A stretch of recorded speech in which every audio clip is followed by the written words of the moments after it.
बीड मधलं संतोष देशमुख यांचं हत्या प्रकरण महाराष्ट्रभर गाजलं। विशेष म्हणजे या हत्या प्रकरणात ज्याच्यावर साधा गुन्हाही दाखल नाहीये अशा वाल्मिक कराडवर गावकऱ्यांपासून ते सत्ताधाऱ्यांमधल्या नेत्यांपर्यंत सगळ्यांनी या प्रकरणातला मास्टरमाइंड असल्याचं वाल्मिक कराडला म्हटलं जात होतं। अशातच आता या प्रकरणात ईडीची सुद्धा एंट्री होऊ शकते, कारण पुण्यातल्या एका इमारतीमध्ये वाल्मिक कराड आणि त्याच्या टोळीवरती 6 ऑफिस प्रिमाइसेस आहेत, त्याच्या नावावरती आहेत, त्याने तसा करार केलेल्याचं समोर आलेलं आहे। मी आता पुण्यातल्या FC कॉलेज समोर आलेली आहे, तुम्ही पाहू शकता तिकडे FC कॉलेज आणि त्याच्या समोरच एक्झॅक्टली त्याच्या समोरच एका बिल्डिंग मध्ये कन्स्ट्रक्शन सुरू आहे आणि तिथेच 6 ऑफिस घेतलेले गेलेले आहेत असं म्हटलं जातंय।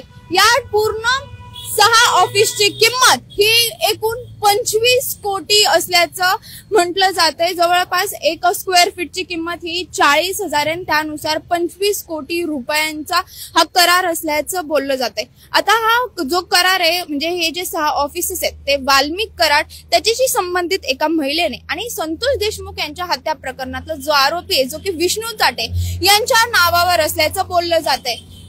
सध्या या इमारतीचं कन्स्ट्रक्शन काम चालू आहे आणि हे काम पूर्ण झाल्यानंतर या सगळा व्यवहार होणार होता, पण त्याच्या आधीच बीड मध्ये संतोष देशमुख यांची हत्या झाली। त्याच्यानंतर आरोपी हे फरार झाले आणि त्यामुळे हा सगळा जो करार आहे तो एका साईडला राहिला। त्यामुळे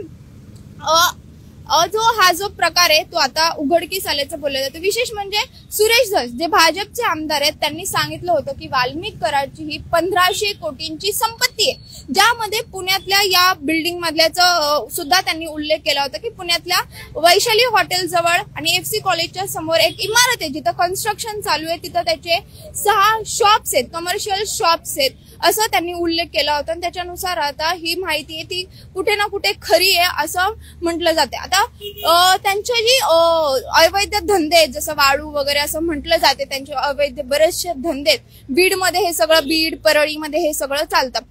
तिथून जो पैसा मिळतो तो त्यांच्या आर्थिक याच्यावरती पाबंद लागला पाहिजे, त्याच्यासाठी आता याच्यात ईडीची सुद्धा एंट्री होऊ शकते। ऑलरेडी CID आणि SIT या प्रकरणात तपास करते, पण दहशत कमी करण्यासाठी कुठे ना कुठे त्याच्या आर्थिकचं जे सोर्स आहे त्याचं सुद्धा पाठबळ असतं, तेच आता कमी करण्यासाठी ईडीची यामध्ये एंट्री होऊ शकते। आता आपण पुण्यातलीच प्रॉपर्टी बघायला गेलं त्याची किती आहे तर सुरेश धस जे की भाजपचे आमदार आहेत त्यांनी सांगितल्यानुसार हडपसरचा जो मगरपट्टा आहे, हडपसरमध्ये जो मगरपट्टा आहे तिथं एक एमनोरा म्हणून मॉल आहे, तिथे एका फ्लॅटची किंमत ही जवळपास 15 कोटींची आहे। तिथं वाल्मिक कराडचा जो ड्रायव्हर आहे त्याच्या नावावरती फ्लॅटचा एक अख्खा फ्लोर असल्याचं सुरेश धस यांनी आरोप केलाय, ज्या फ्लोरची जवळपास 75 कोटी रुपये एवढी किंमत आहे असा आरोप सुरेश धस यांनी केलेला। आता त्यानुसार जर खरं निघले तर त्यानुसार तिथे सुद्धा चौकशी केली जाऊ शकते